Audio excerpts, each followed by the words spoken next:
Pues comenzamos. Querido Santi, presidente de nuestra fundación, Gustavo Bueno, director del Centro de Estudio de la Fundación, amigo Fernando García de Cortázar, patrono de honor, Niño de la Serna, alcalde de Santander, los delegados que estéis aquí de la Fundación, venidos de toda España, a los coordinadores y secretarios de nuestros observatorios, todos los ponentes del curso, que también andáis ya unos entre nosotros, amigos de la nación, compatriotas que venís de todos los rincones de nuestra querida España, gracias a todos por vuestra presencia.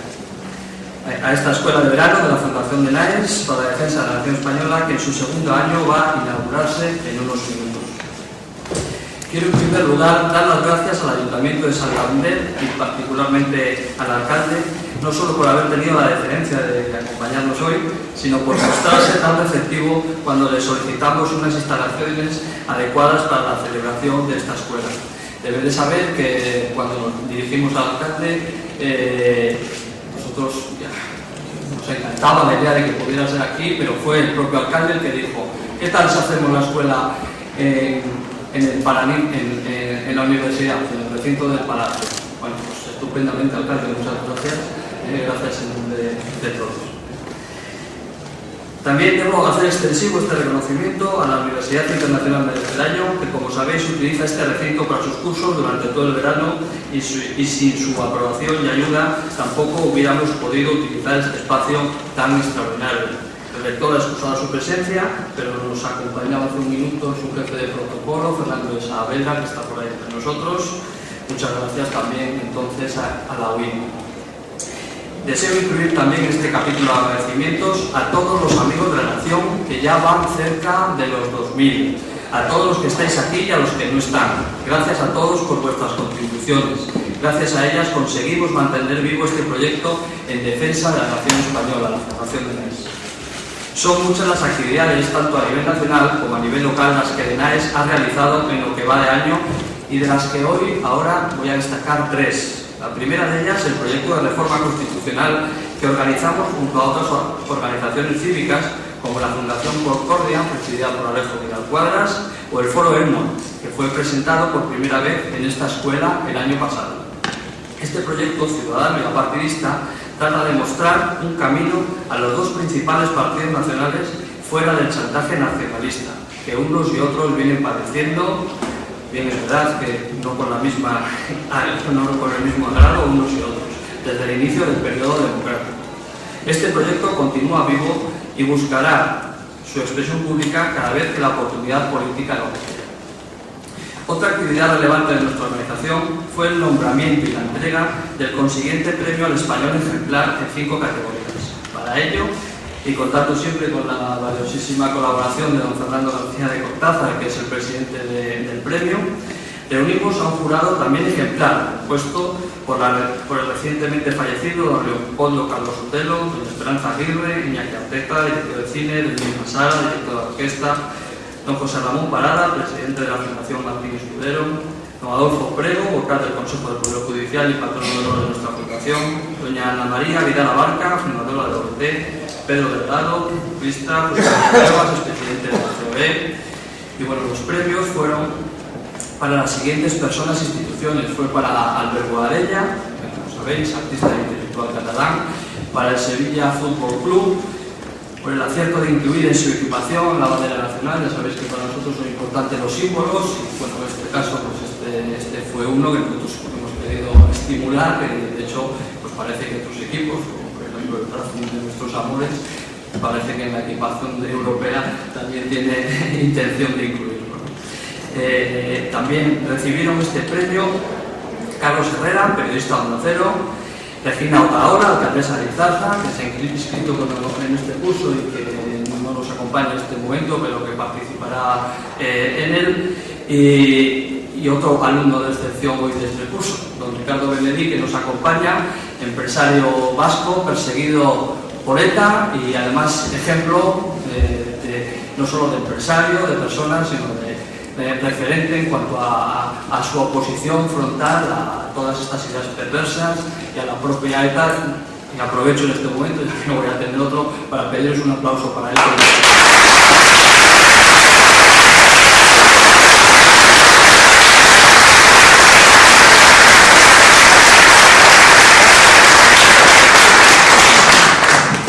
Los premiados recogieron los premios personalmente en un fantástico acto celebrado en la sede de la Comunidad de Madrid, que por cierto siempre colabora con nosotros espléndidamente, de manos de los miembros del jurado antes citados y de algunos miembros del patronato de honor de nuestra fundación allí presentes, como Francisco Caja y Cristina López de Veste.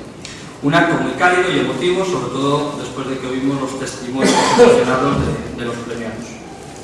Bien, para concluir este breve repaso, algunas de las actividades que NAES ha realizado durante el presente año, debo recordar el hito que ha supuesto la colocación del monumento a las víctimas del terrorismo en la plaza de la República Dominicana de Madrid.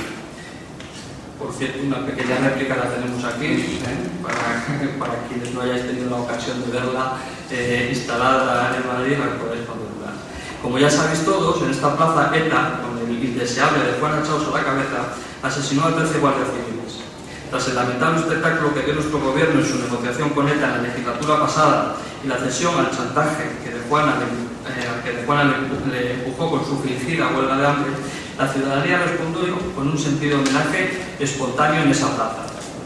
NAES en ese momento coge el testigo y con la inestimable colaboración de la cadena COPE recauda cerca de 60.000 euros que unos meses más tarde, y pese al Ayuntamiento de Madrid, se convierte en la tan anhelada aspiración de las víctimas del terrorismo, una escultura que recoja la memoria de las víctimas.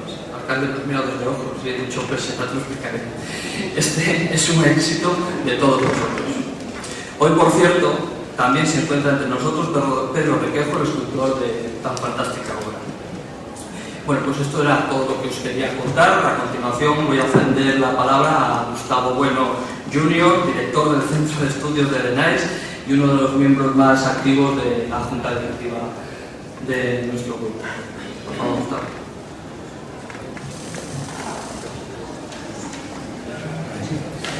Bueno, buenos días a todos. Pese a mi deseo, pues estoy aquí en esta mesa hablando ahora. He logrado escaquearme antes de la foto del grupo que hicieron y también he logrado no figurar en el programa, pero no puedo decir que no a Ricardo y a Santiago. Efectivamente, yo asumí hace unos meses la coordinación del Centro de Estudios de la Fundación de NAES y voy simplemente pues, a esbozar un poco lo que estamos haciendo y la perspectiva en la que estamos, ¿no?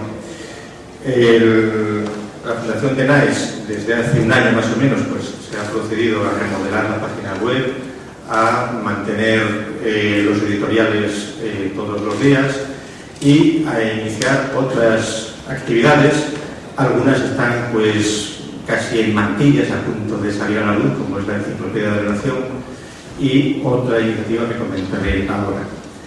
El planteamiento que nos hacemos desde el Centro de Estudios de la Fundación de NAES tiene dos planos. Uno, el plano del comentario y de la actualidad de la política inmediata, pues los textos que se leen en los observatorios todos los meses, los editoriales, etc. Pero otro plano, quizá mucho más importante y más sólido, que es el de tener que rearmar ideológicamente pues, sobre qué significa la nación española, qué significa España, etc. Máxime, como luego diremos, en un año en el cual simbólicamente comienzan los bicentenarios, y estamos asistiendo pues, al bicentenario del inicio de la Constitución de la Nación Política Española y todo lo que eso significa. En este sentido, nos hemos puesto como fecha del próximo 12 de octubre la de publicación del Ideario de la Nación. El Ideario de la Nación va a ser un libro de 100 y pico páginas donde se resumen un poco pues, los planteamientos teóricos que postulamos desde NAES.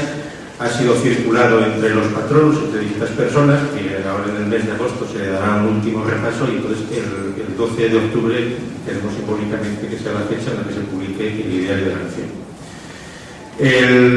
La Enciclopedia de la Nación, que ya está disponible en Internet, pero nos usase pues, de embrión, utilizando tecnología wiki, todavía no se ha enlazado desde la página principal de la Fundación, pues es un proyecto en el cual invito a todos los aquí presentes a participar activamente, porque es una obra que está pensada para ser una obra de colaboración y donde hay la pretensión de incorporar todas aquellas noticias, comentarios, informaciones, pues que afectan de una manera o de otra a la nación española Y es imprescindible, y de ahí la continuación de un curso como este, que es la segunda edición, pues es crear colaboradores que estén dispuestos pues a juntar fuerzas y poder hacer una tarea imprescindible y que puede plasmarse hoy día pues gracias a las virtualidades que ofrece Internet.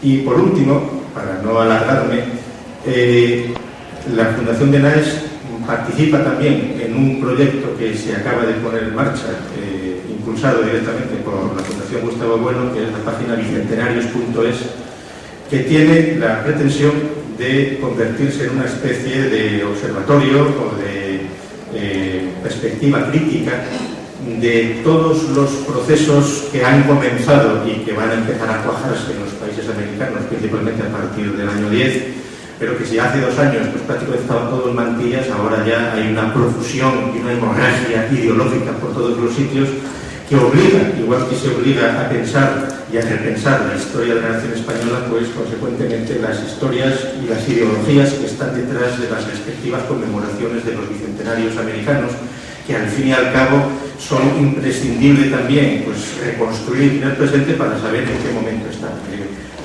Estas miradas al pretérito no son tales, la historia es reconstrucción continua desde el presente del lugar en el que estamos, y entonces creemos que en un planteamiento a medio y a largo plazo, como es el que hay que plantear una regeneración de la idea de la nación española, pues estos son asuntos importantes para los cuales, por supuesto, espero que los alumnos que están aquí, los que han repetido, etcétera, etcétera, pues podamos encontrar la cantera de colaboradores más firmes para poder llevar a cabo estos proyectos. Y esto es sintéticamente las iniciativas que ya están funcionando, hay otras que están en el telar, pero por parte del centro de estudios. Por otra parte, pues darles la bienvenida y a los que repiten, pues animarles a que el año que viene vengan a Santander de nuevo a los terceros cursos. Gracias.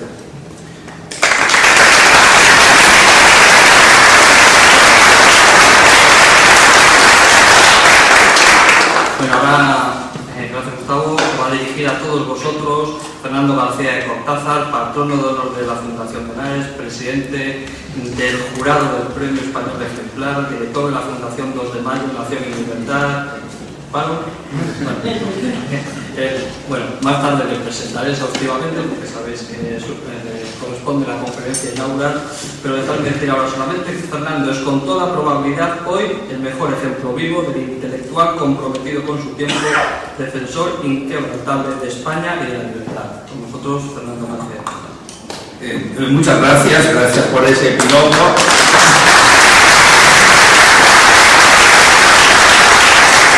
Gracias por ese piropo, porque creo que más allá de mi currículum poblado por los años, más que por los méritos, pues ese tipo de afirmación yo la valoro mucho más que cualquier otra. Por supuesto, la historia debe ser comprometida y la historia debe, diríamos, desbrozar el camino para un presente mucho mejor, mejorable para todos, más igualitario y más libre. Yo he hecho de eso mi profesión. Y muchas gracias a ustedes porque son los representantes de esa idea de pueblo y de esa nación española que nosotros, los historiadores, sobre todo, en una fecha importantísima que quiero recordar con ustedes y celebrar con ustedes, que no es la de hoy, sino la de mañana, 19 de julio, en la cual conmemoramos el segundo centenario de la batalla de Bailén. Es decir, la batalla en la cual los españoles frenaron a Napoleón y que tuvo una enorme repercusión en toda Europa. Es el momento en que los europeos se dan cuenta de que pueden parar al todopoderoso Napoleón, al invencible Napoleón y a su gran ejército. Y llamativamente, y quizás ustedes se han dado cuenta también por la prensa, en la prensa de algunas informaciones, desde la alcaldía de Bailén pues han protestado por el poco relieve que el gobierno ha tratado de dar a esta fiesta, que como digo es la gran fiesta de la nación también, de esa nación que está cristalizando en ese periodo. Y llamativamente yo creo que es tan importante, como ha dicho nuestro vicepresidente, crear esta imagen y este sentimiento de nación para que se eviten cosas. Y si van ustedes a la ampliación del Museo del Prado, más allá de entrar en discusión sobre la pintura histórica, tiene que convivir con Velázquez o con Goya, con los grandes genios, te sorprende una de las grandes salas que parece un tanatorio, puesto que tiene los fusilamientos de Torrijos, tiene el testamento de Isabel la Católica, tiene a doña Juana Roca llevando el cadáver de su marido, etc. Tiene todo la impresionante y sobrecogedora Campana de Huesca, con todas las cabezas de los nobles ahí bailando, etcétera, etcétera. Y llamativamente el cuadro de la batalla de Bailén aparece en un segundo plano.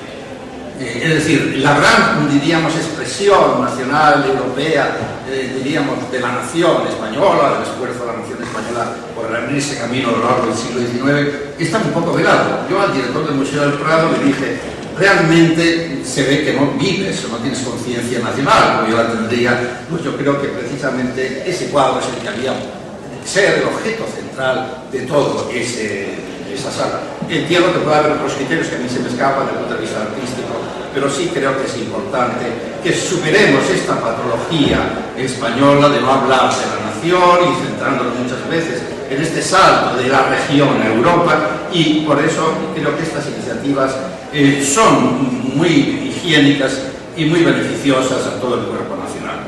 Por otro lado, siguiendo con el ejemplo de Napoleón y de la Guerra de la Independencia, que también va a ser objeto de un curso por la Universidad de Cantabria que vamos a dirigir, Ricardo Martín de la Guardia y yo, a partir de la primera semana de enero, puesto que es muy importante y Cantabria siempre está caracterizado por estos cursos sobre la historia de España. También quiero recordar que Napoleón en un comienzo despreció la capacidad movilizadora del pueblo español, pensando que se iban a portar como polacos o como austríacos, como diciendo, con someter, diríamos, a las cabezas, a los rectores, a los reyes o a los príncipes, a su dominio, era suficiente para tener sometidos al pueblo español. Y llamativamente, esto no pasó en el caso de España.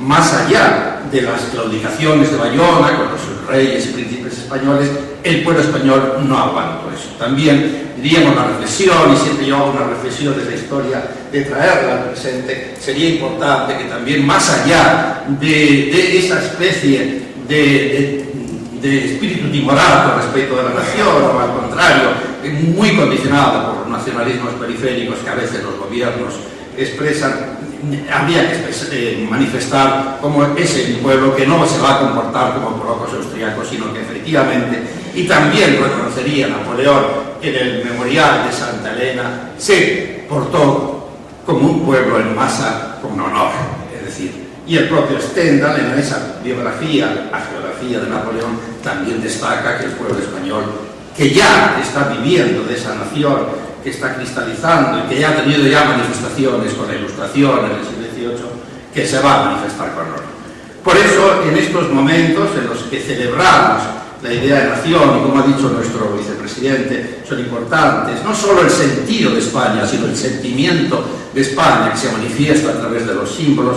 Es importante en estos momentos en los que nos azotan verdaderos atentados a los derechos y libertades individuales, como en el tema lingüístico, y por eso aplaudo la decisión de los rectores de esta fundación de incorporar ese gran tema, la imposición, diríamos, en ciertas comunidades de un idioma por el hecho de que se supone que tiene derecho un idioma a crearse hablantes obligatorios, o que una geografía tiene derecho a crearse hablantes obligatorios, mucho más allá de que nuestros derechos, estoy aquí un destacado jurista, son cosa de las personas y dados por las constituciones. Por eso, en estos momentos, creo que ya que estamos saludando a la nación de ciudadanos, también hay que recoger, no solo para nosotros, los que vivimos, por ejemplo, en el País Vasco, en esa situación que solo la palabra España nos evoca las mejores ideas de igualdad y libertad, sino para todos los españoles, que efectivamente esta nación, que nosotros la sentimos también con ese carácter, no solo de sentido y sentimiento, sea el gran mecanismo igualitario en una, diríamos, España en la cual muchas veces, por los agravios comparativos que tratan de establecer manifiestamente los estatutos, diríamos, está en cuestión. Yo suelo decir, ante esa pregunta capciosa que a veces hacen los periodistas, ¿está en peligro la unidad de España? Digo, no, probablemente no está en peligro, porque es muy fuerte realmente en los usos, en las costumbres, en el sentimiento, diríamos, de nacional que vibra en todos los territorios españoles, pero sí puede estar en peligro la igualdad de los españoles si efectivamente se sigue ahondando en esa torpe política de hechos diferenciales obsesivamente buscados y obsesivamente reflejados. Por eso saludamos a esta nación igualitaria, a esta nación que, como diría también el poema del Mio Cid, yo diría, no es que hable de la nación, el poema del Mio Cid, pero sí quiero terminar mi primera, después van a tener que soportarme otra vez más, mi primera encuentro con ustedes. Yo recogería, hemos celebrado hace poco el centenario del poema del Mio Cid, en ese momento en que la lengua se nos hace visible, y la lengua es efectivamente, la lengua es hay que insistir fundamentalmente que es un instrumento de comunicación, de puente, de mercado, mucho más diríamos que de identidad, pero también es lógico que la lengua se afirme como expresión de un colectivo. Efectivamente, y ahí se dice, apriesa cantan los gallos y quieren quebrar albores, que después, más o menos, en una, llamaríamos traducción, a veces los lingüistas o los historiadores de la lengua lo discuten, García Lorca dijo, las piquetas de los gallos cavan buscando la aurora. Yo creo que este seminario sirve también para buscar esa aurora y ese sol pleno que tenemos en Santander respecto de la nación española. Muchas gracias.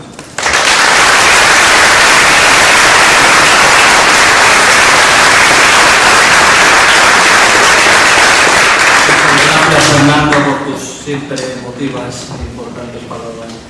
Bueno, va a dirigir ahora las palabras nuestro presidente Santiago Abascal, al que ya no necesito presentar porque es de sobra conocido por todos nosotros. Santiago. Muy buenos días. Muy buenos días. En primer lugar quiero daros a todos la bienvenida, a todos los que nos he podido darla personalmente. Y quiero comenzar agradeciendo, como no puede ser de otra manera, al alcalde y a la Universidad Internacional de Pelayo que se hayan convertido a todos ustedes en huéspedes de honor de esta ciudad, en un lugar excepcional que probablemente será irrepetible en sucesivas escuelas. Realmente nos va a costar estar a la altura de las circunstancias y de la acogida que en esta ocasión nos ha brindado la ciudad de Santander, que por otro lado es la ciudad en la que tiene residencia esta fundación, que es de ámbito nacional. En segundo lugar, quiero agradecer a los ponentes la aceptación para asistir y participar en esta escuela, y sobre todo a los amigos de la nación, que sois la mayoría de las personas que asistís a este curso, para deciros una vez más que sin vosotros, sin la ayuda diaria, sin el aliento constante y sin el sostenimiento que vosotros desinteresadamente realizáis, sería imposible la pervivencia de esta fundación, sería imposible que cuando oigáis el nombre de esta fundación en los medios de comunicación, sería imposible que estemos aquí en torno a estos cursos de verano. Y también sería imposible sin la labor de Ricardo, de Cintia y de Lourdes, que han sido los organizadores de esta escuela y de muchísimas de las cosas que vosotros percibís y recibís de la fundación. En segundo lugar, quería leer una carta que me ha remitido el expresidente del gobierno, que inicialmente estaba previsto interviniera como ponente, como participante en esta... ¿Feliz de González? Iba a verlo. Querido Santiago, no me ha sido posible atender a tu amable invitación para participar en la segunda escuela de verano de la Fundación de NAES para la defensa de la nación española. Habría sido mi deseo poder compartir con vosotros unas jornadas en las que está presente nuestro compromiso común para el fortalecimiento de todo aquello que nos une como ciudadanos libres e iguales dentro de nuestra nación. Permíteme felicitarte y felicitar a todos aquellos que desde NAES habéis promovido y organizado esta escuela de verano y hacer llegar mi saludo a los ponentes y participantes en esta iniciativa de la Fundación, cuya actividad y presencia pública merecen mi mayor reconocimiento. José María Aznar, de 14 de julio.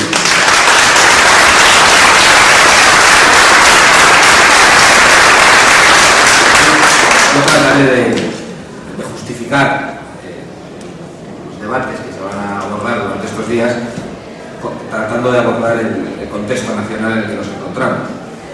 Parece que en España solo existe últimamente una crisis, que es la crisis económica. Bueno, que solo existe no, hay quien cree que ni existe y probablemente hay quien cree que es lo único que existe, que es lo único de lo que hay que hablar. Yo creo que hay que tener medida a la hora de abordar esta crisis y hay que saber contextualizarla. En España hay varias crisis muy serias, probablemente estén interrelacionadas. Una es la crisis económica, que es muy importante y probablemente nos afecta a muchas de las personas que aquí estamos. Otra es la crisis moral, que sin ninguna duda afecta a toda la sociedad y a todos los que aquí estamos. Otra es la crisis institucional, de la que podremos hablar a lo largo de estos días, y otra, sin ninguna duda, que es probablemente la más relacionada con los objetivos de esta fundación, es la crisis del modelo de Estado o la crisis nacional, que tiene que ver pues, con lo que hoy están las portadas de los periódicos, porque el Tribunal Constitucional ha tenido que suspender la intención delirante del presidente de una comunidad autónoma, es decir, del representante ordinario del Estado en una comunidad autónoma española, que pretende, con eufemismos, con subterfugios y con trampas, celebrar un referéndum de secesión, un referéndum de presecesión, porque es la antesala, aunque él lo llama consulta o pregunta, de un referéndum que querrá celebrar de aquí a 2 años. Referéndum que, por cierto, ya está planteado también por algunos en Cataluña para el año 2014. Yo estoy convencido que la gente no se mueve, no se moviliza, no actúa o no vota solo por el bolsillo. Es más, hay muchas veces que la gente vota contra sus intereses económicos, contra sus intereses materiales, vota contra su bolsillo, porque las personas tenemos ideas, tenemos sentimientos, y porque a los españoles nos preocupan otras cosas, además de nuestras dificultades materiales. Nos preocupa lo que ocurre en el Tribunal Constitucional respecto al Estatuto de Cataluña. Nos preocupa que la presidenta del Tribunal Constitucional coja el teléfono a una señora acusada de asesinato y le recomiende que su abogada trate de hacer llegar el asunto al Constitucional y después que le llame. Nos preocupa mucho. Aunque algunos no lleguen a final de mes, también se preocupan por eso. A los españoles nos preocupan las intenciones de Ibarretxe y, por lo tanto, a los españoles nos preocupa esencialmente el futuro de la lengua común, el futuro de la ciudadanía común, qué será en el futuro la historia común, y que nos preocupa al final cuál es el proyecto que tenemos los españoles, dónde estaremos cuando miremos hacia adelante. Y eso es lo que trataremos de abordar en este curso. En realidad aquí lo único que se discute en esta sociedad parece que es lo común, eso es lo que se pone en tela de juicio, lo que se niega e incluso lo que se calumnia.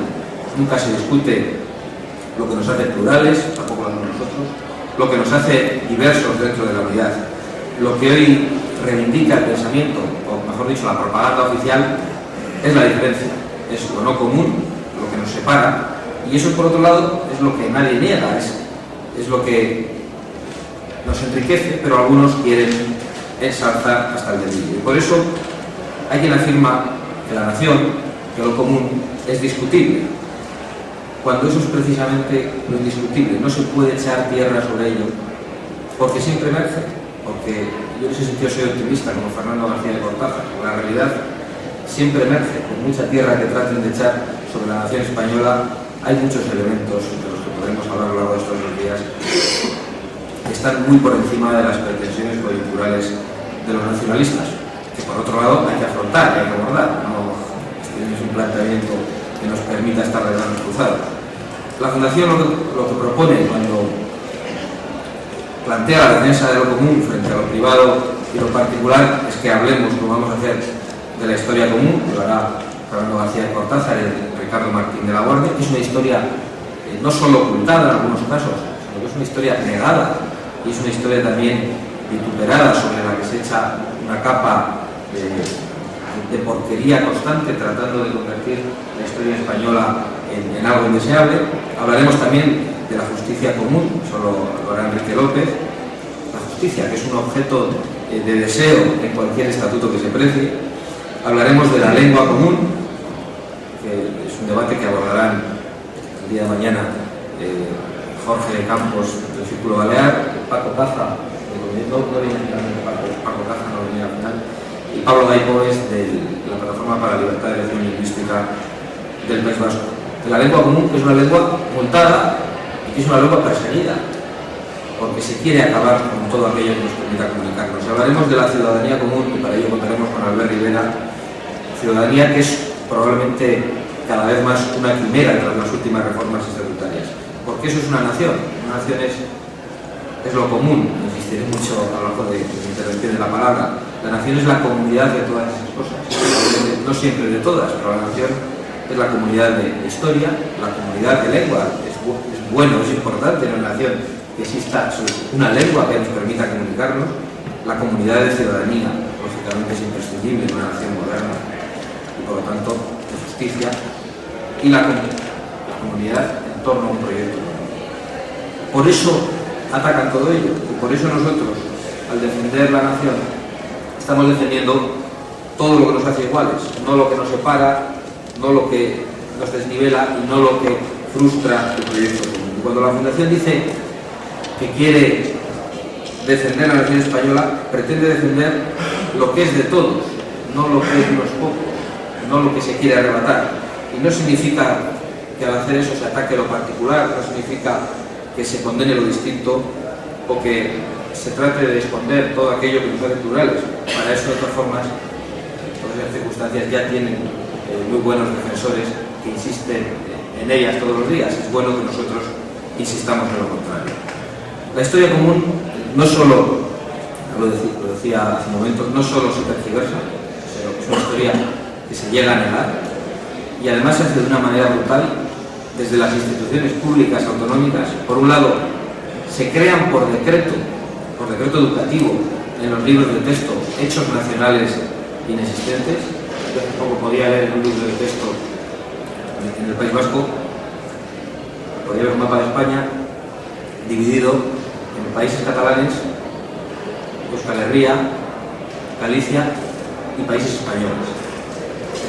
Esa era la distinción, es decir, por decreto educativo en España, contra la realidad social, contra la realidad misma, la realidad nacional que finalmente emerge, se crean hechos nacionales. Y por otro lado se niega, se obvia y se oculta en esos textos la existencia de la nación española, no solo como nación de ciudadanos, sino esencialmente, en este caso, como nación histórica que se nos oculta a generaciones de españoles. Y en otro sentido, existe en España, es probablemente difícil de identificar, una promoción social e institucional de la leyenda negra. La historia que se pretende común parece que ha de ser una historia nefasta, una historia irrepetible, una historia que siempre es mejor olvidar. Y tal cosa, al final, se acaba convirtiendo en la excusa para que la proliferación de las historietas nacionalistas, que son absolutamente oníricas, en cambio, se vean con naturalidad y agrado y se reciban con entusiasmo por una parte, la parte más necia probablemente, de la sociedad española.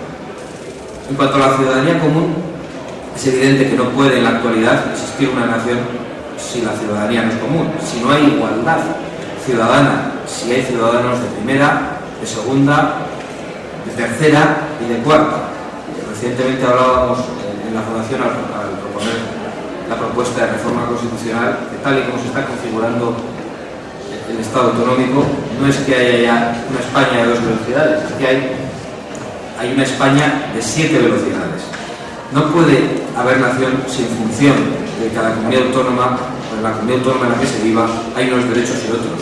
Si los estatutos, que han de ser catálogos de competencias, acaban convirtiéndose en catálogos de derechos diferenciados en función de la capacidad negociadora de los responsables de esa comunidad autónoma, o mejor dicho, de la capacidad de chantaje del reyezuelo de la taifa de turno, muchas veces chantaje no solo frente al Estado, sino chantaje frente a su propio partido.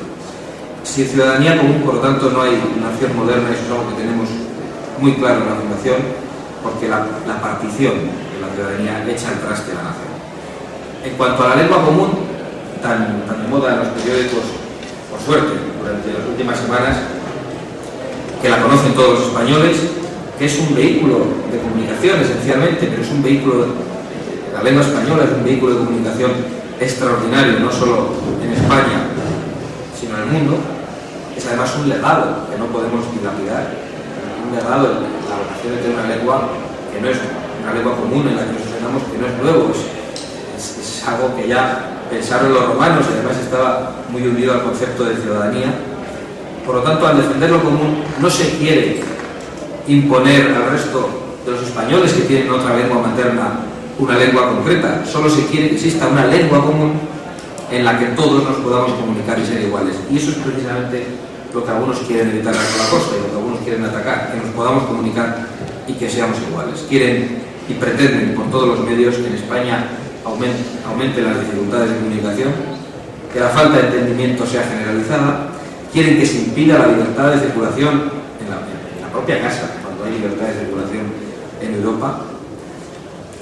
Probablemente es curioso, además, que los mismos que quieren impedir la libertad de circulación de los españoles en España, luego son bastante populistas, son bastante demagogos a la hora de aceptar otras libertades de circulación en relación con lo que significa el descontrol de la inmigración. Y quieren, por otra parte, poder discriminar a su antojo en sus taifas a los que no pasan por el aro de la imposición lingüística, que es ya generalizada. Es una imposición lingüística que se produce en la escuela, es una imposición lingüística que se produce en el acceso a la función pública, es una imposición lingüística que se lleva ya en algunas comunidades autónomas a los negocios, donde ya se les imponen determinadas lenguas a los comerciantes en el trato con los clientes o en las rotulaciones. Es una imposición lingüística que llega a las rotulaciones institucionales y es una imposición lingüística que pretende llevar de manera totalitaria a las propias casas. Hace poco debatíamos en el Parlamento Vasco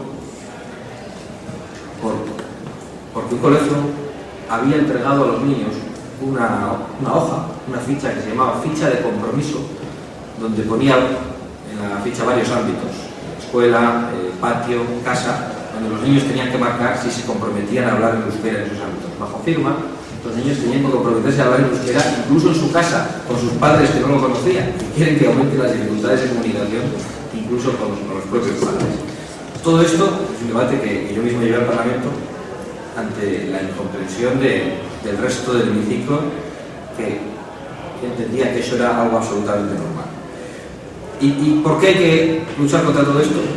Porque pulveriza la Constitución, porque convierte nuestra Constitución del año 78, que ya tiene muchas grietas, que desde esta fundación proponemos reformar, la convierte en papel mojado. Y se ha convertido desgraciadamente en papel mojado, y hay que hacer autocrítica ante la complicidad generalizada o ante el silencio institucional de estos últimos 30 años, porque hay que recordar que cuando hablamos de estas políticas lingüísticas no solo hablamos del País Vasco y de Cataluña, donde se han producido de manera particularmente agravada, sino que se han producido en Galicia, se están produciendo ahora de manera más acusada todavía en Galicia, se están produciendo en Baleares, y probablemente en cuanto a lo que tiene que ver con la discriminación positiva que llaman, pero que yo entiendo que es muy negativa, se está produciendo ya en parte en la Comunidad Valenciana. En cuanto a la justicia común, se pretende que en España el Tribunal Superior de Justicia de las Comunidades Autónomas se convierta en la última instancia judicial a la que puedan recurrir los ciudadanos, lo que significa la práctica de disolución no solo del Tribunal Supremo, sino de la Audiencia Nacional, que tantos servicios ha prestado en materia antiterrorista. Es decir, que aun con una misma legislación nacional en todas las materias, tal cosa sería aberrante, porque rompería la unidad de doctrina y de jurisprudencia necesarias para mantener la igualdad de los ciudadanos. Ha de existir, para que los ciudadanos sean iguales, una interpretación unívoca de la ley, que es la garantía de esa igualdad. Y por eso la justicia es indelegable para el Estado, porque es la esencia de la igualdad ciudadana, que es la igualdad ante la ley, que es probablemente una de las bases más importantes de nuestra Constitución y que está en nuestro artículo 14. Por eso los Estados, que son Estados y quieren seguir siéndolo, se caracterizan por mantener la unidad de la justicia y porque la justicia sea patrimonio competencial de los poderes centrales. Y todo esto ocurre porque hay una operación orquestada, declarada en muchos casos, de impedimento del proyecto común, y que por otro lado está asociada a una operación de latrocinio sobre lo que es de todo, sobre el patrimonio común. Cada uno en España quiere su parte, da igual que sea de impuestos, de río, de agua, cada uno quiere comer su parte del pastel sin pensar en el legado que hay que mantener. El hecho de que, y voy concluyendo, el hecho de que se hayan publicado las balanzas fiscales durante estos días, yo creo que es un error terrible que nunca debería haberse producido, y además se ha producido por la presión de los nacionalistas. Es un error porque ahonda la división y porque ahonda la idea falsa de que unos sostienen a otros. Esto es como si en una familia, detrás de la puerta de la cocina, se publica el sueldo del marido y el sueldo de la mujer para que queden claras las aportaciones que cada uno realiza al hogar familiar, y en función de ellas, por supuesto, para que queden claros los derechos que uno y otro tienen. Evidentemente, el que más aporta tiene más derechos que el que menos aporta. Ese es el planteamiento que está detrás de la publicación de las balanzas fiscales. Al final, algunos pretenden, y sigo con el símil, como el hombre aporta más, o la mujer, pero vamos a decir en este caso el hombre, al sostenimiento de la economía familiar, el hombre podrá ir vestido de Armani y la mujer tendrá que ir vestida con una portesora. O, eligiendo el símil de las comunidades autónomas, como Cataluña aporta más, Cataluña tendrá que estar engalanada y Extremadura, que aportará menos, tendrá que ser una comunidad autónoma harapienta. Eso es algo que no podemos aceptar de ninguna de las maneras. No lo podemos aceptar, lógicamente no lo aceptaríamos en una familia porque supondría la ruptura de la familia, y no lo podemos aceptar en una nación porque supone la ruptura de la nación. Y además es una idea falsa la de que unos sostienen a otros, porque se ha publicado, ya lo han indicado muchos economistas, un dato parcial. Una cosa son las balanzas fiscales y otra son las balanzas comerciales. Cataluña, que es una comunidad pujante, cada vez lo será menos por culpa de los nacionalistas, es una comunidad que vende gran parte de sus productos en España, en el resto de España, y por lo tanto muchos españoles pagan los productos a Cataluña y pagan los impuestos, el IVA, en Cataluña, que repercute en favor de la sociedad catalana. Por lo tanto, no solo es algo tremendamente dañino, sino que es una idea falsa que no debería haberse repetido nunca. En definitiva, y concluyo ya, de lo común de la nación es de lo que vamos a hablar durante esta escuela. Contaremos para ello con ponentes y con participantes excepcionales, y yo solo quiero reiterar mi agradecimiento por vuestro apoyo constante y esperar compensarlo mínimamente con las aportaciones que os podamos hacer durante esta escuela. Muchas gracias.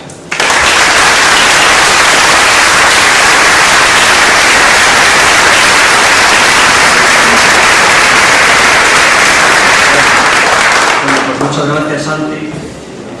Para proceder a la apertura definitiva del curso, para dirigirse a todos vosotros, don Íñigo de la Serna, alcalde de Santander.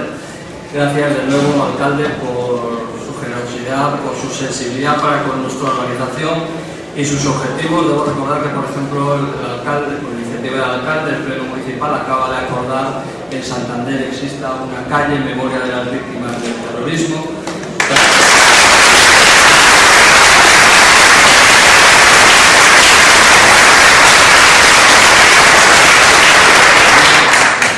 También recordaba su predecesor, con el que me doy cuenta también que Santander tiene mucha suerte a la hora de elegir a los alcaldes, porque con él habéis pasado todo por delante, quizás sin saberlo, luego tendréis caso de contemplarlo, una magnífica obra que hay a la entrada del recinto del Palacio, una obra del escultor vasco Agustín Ibarola, que inauguramos el 6 de diciembre de hace 3 años, ahora 3 años, en memoria también de las víctimas del terrorismo. O sea que en esta ciudad siempre sus alcaldes han sido muy sensibles con nosotros. Bueno, pues lo dicho, muchas gracias, alcalde. Bien, buenos días y muchísimas gracias a vosotros por la oportunidad de participar en este año. Decía Fernando que más que inaugurarlo, casi a uno le daban ganas de clausurarlo ya.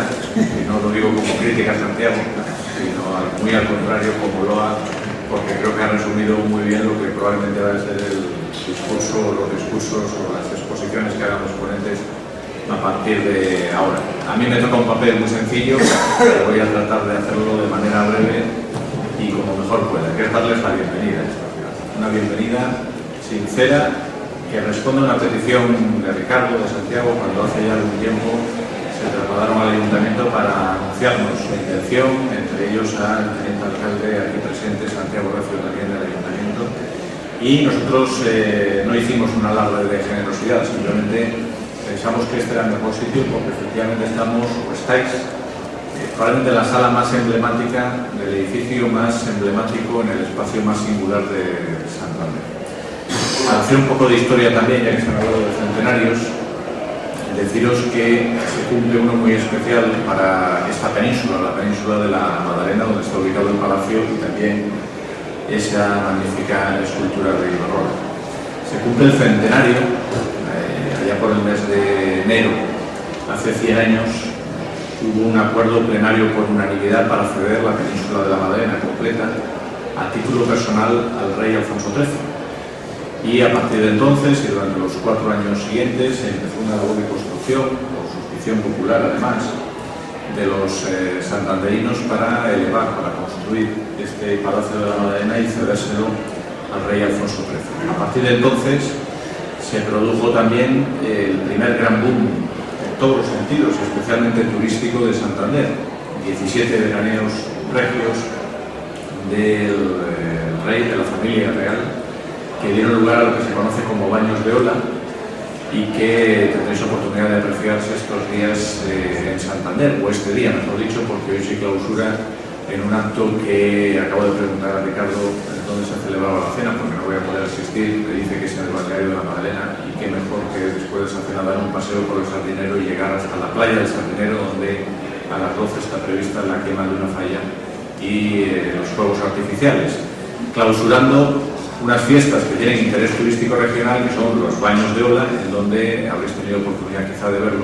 En el Sardinero se trata de recrear el ambiente de principios de siglo, en esos baños que tenían unos fines más bien sanitarios, terapéuticos, que de ocio, como los tienen ahora, pero que sí fueron los que dieron lugar a esa expansión de la ciudad en todos los sentidos. Se empezó a conocer a Santander, se empezaron a construir los edificios más importantes, el Hotel Real, el casino en la zona del Sardinero, en el ensanche del Sardinero, y de esa manera Santander se puso en boca de todos a nivel nacional. Hoy estamos también en boca de todos por otros motivos, por motivos más festivos, ligados a más taurinos, que dice el teniente alcalde.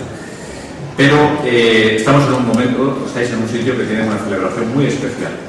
Aquí, a partir del año 76, es cuando se devuelve el palacio a los santanderinos, por un módico precio, un precio muy asequible, 150 millones de pesetas de los entonces, y a partir de entonces Santander, el ayuntamiento, ya empieza a hacerse cargo del palacio para gestionarlo primero como sede de la Universidad Internacional de Pelayo, que es lo que hacemos ahora, cederlo a la universidad. Creo que es un acierto que esta jornada, que este curso se enmarque por la actividad académica dentro de los cursos de la propia universidad.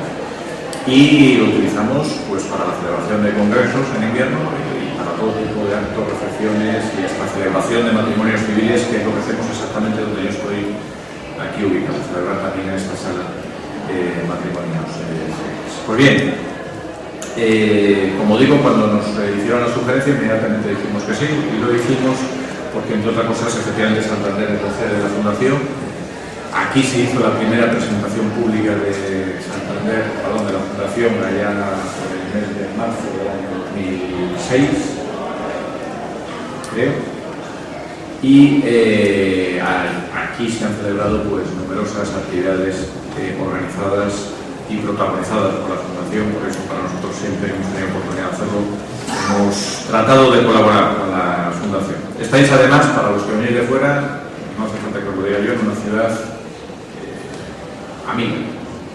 Si habéis entrado por la fachada principal sur, pues supongo que un vistazo a las fachadas de los edificios, ahora que decía Fernando que el sentimiento de España se mide, entre otras cosas, se manifiesta en los símbolos que acaba de decir en su intervención, pues veréis que hay muchas fachadas, en muchos balcones hay símbolos, en parte porque hemos celebrado el Carmen y aquí se celebra de una manera especial, en parte porque arrancamos la Semana Grande, mañana es el Chupinazo, y estamos celebrando las fiestas de nuestro patrón, de Santiago. Y en parte porque este año, por una razón especial, esas banderas que tradicionalmente después del Carmen se suelen retirar, permanecen en los balcones, lo que yo creo que es algo que viene probablemente derivado de algo que hemos experimentado todos también con otro acontecimiento especial, que ha sido la Eurocopa, el fútbol, en el que no quiero dejarlo pasar por alto porque creo que tiene importancia lo que ha sucedido en cierta manera, ¿no? Ese resurgimiento de ese sentimiento de unidad y de pertenencia a una nación visible y sin complejo, decía también Fernando. Y yo creo que ha puesto en el sitio, o al menos ha puesto claro cuál es el peso de aquellos que denostaban el valor de la bandera y del símbolo de la nación. Aquí también tuvimos la oportunidad de vivir ese último partido de la selección justo cuando se iban para Austria, y aquí nos encargamos desde el Ayuntamiento de traer a la patrulla Águila para que, entre otras cosas, pintara la bandera nacional en el cielo en la despedida del equipo nacional. Algo de suerte supongo que les extraña. Pues bien, estáis, como digo, en esa ciudad amiga donde sí se ha prestado mucha atención también a las víctimas del terrorismo por mi antecesor al cargo, por todo el equipo de gobierno. Yo formaba parte también del equipo de gobierno de Gonzalo Piñeiro, y lo hacemos porque quizá aquí también, aunque me cueste decirlo esto delante de Santiago, que personas que tienen mucha más capacidad para poderlo decir, o al menos más alto y más claro, aquí se ha sufrido y se ha vivido con intensidad el daño de los terroristas. Es una ciudad que, tan vinculada al País Vasco como lo es, pues desgraciadamente ha experimentado sucesos muy dolorosos. Y la reacción de los santanderinos, de los cántabros en general, ha sido siempre ejemplar. Yo no me voy a extender mucho porque, insisto, Santiago lo ha resumido y ya me da un poco vergüenza hablar de esos temas, pero quiero felicitaros por la celebración de esta segunda escuela de verano. Me decía alguien entre el público, cuando hablabas de continuarlo aquí en Santander, que sí, que por supuesto. Por el espectáculo, supongo, del día que nos acompaña, esta vez no es mérito del alcalde de Buen Tiempo, a pesar de que los políticos cuando lo hacen, cuando llueve no decimos nada, evidentemente. Podemos decir que es mérito nuestro, pero estáis en un momento muy bonito en la ciudad, con el arranque de las fiestas y unos días pues también que acompañan. Pues bien, digo que es un mérito porque efectivamente aquí, como en todos los lugares de España, hemos pasado años muy difíciles, donde había una sensación evidente de falta de fortaleza en la defensa de los principios que unen a todos los españoles, de silencios, como ha dicho Santiago, de momentos en los que esa situación la han aprovechado quienes han tratado de poner en duda el modelo de Estado, que es cierto que no se ha estado y no se ha sido firme, y que se ha producido pues una carrera para las reformas estatutarias sin tener un modelo global, con un modelo en esa carrera pues absolutamente disparatado, ¿no? En que cada uno ha hecho lo que ha pretendido. Santiago ha definido muy bien, creo que se ha aceptado el comentario también en relación a las balanzas fiscales, sin tener claro el concepto fundamental y las necesidades de hacer una reforma constitucional que amparara hacia donde se tenía que ir por parte de los estatutos. Más aún, más preocupante yo lo veo, que todo ese proceso se haya hecho sin ningún consenso, con una falta de consenso absoluto, que es lo que debe regir en estos procesos de acuerdos de Estado. No ha acabado con mucho y se han planteado y se plantean en estas jornadas retos importantes para el futuro, preocupantes. La utilización de la lengua española, un derecho que debe tenerse en cualquier lugar de España y por cualquier español. Luego la irresponsabilidad del referéndum, que es otro auténtico disparate y ante el cual se hay que actuar con toda la firmeza, con toda la rotundidad del Estado de Derecho. Y son buenas noticias, por supuesto, del Tribunal Constitucional. De todo ello se va a hablar estos días y yo no voy a hablar de ello porque Santiago lo ha resumido y con mucho más criterio van a hablar los excelentes ponentes que van a participar. Quiero también agradecer la presencia de Lourdes, de Cintia, que han hecho posible la celebración en esta sala, que quizá no sea muy cómoda, pero que insisto, es nuestra mejor sala para una de las mejores formaciones, de los mejores cursos que se van a dar aquí. Por eso, bienvenidos a la ciudad, agradecidos de poder participar y colaborar con vosotros, que os sintáis como en casa, que disfrutéis al máximo y aprovechéis las jornadas y sobre todo también que tengáis tiempo para disfrutar del resto de actividades que tiene programadas el Ayuntamiento para estos días en el marco de esas fiestas. Estamos de verdad que muy orgullosos de vosotros. Muchas gracias.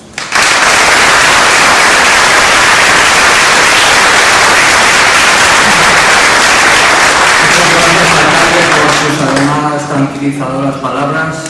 Entiendo que no vamos a ver rotulado el Cantabú en Santander, no nos deja un poco tranquilo. Ha hecho bien, sí, no es poco, como están las cosas, ha hecho bien no ponerse la medalla del tiempo, porque sabemos que eso no tiene que ver con usted, con lo que tiene que ver con su teniente alcalde. Lo mismo que la gentileza de que hoy, para el disfrute de todos vosotros, haya unos fuegos artificiales estupendos, ¿verdad?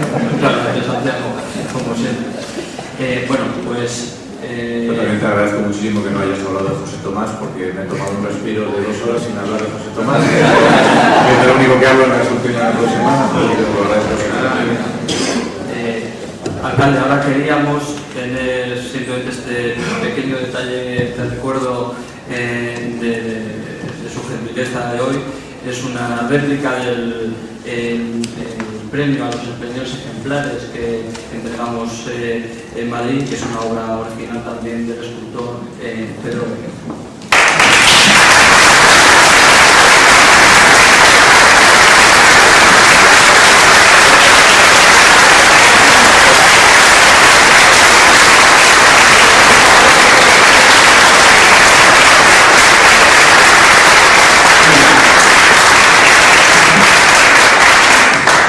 Le ha salido igualito que a José Tomás.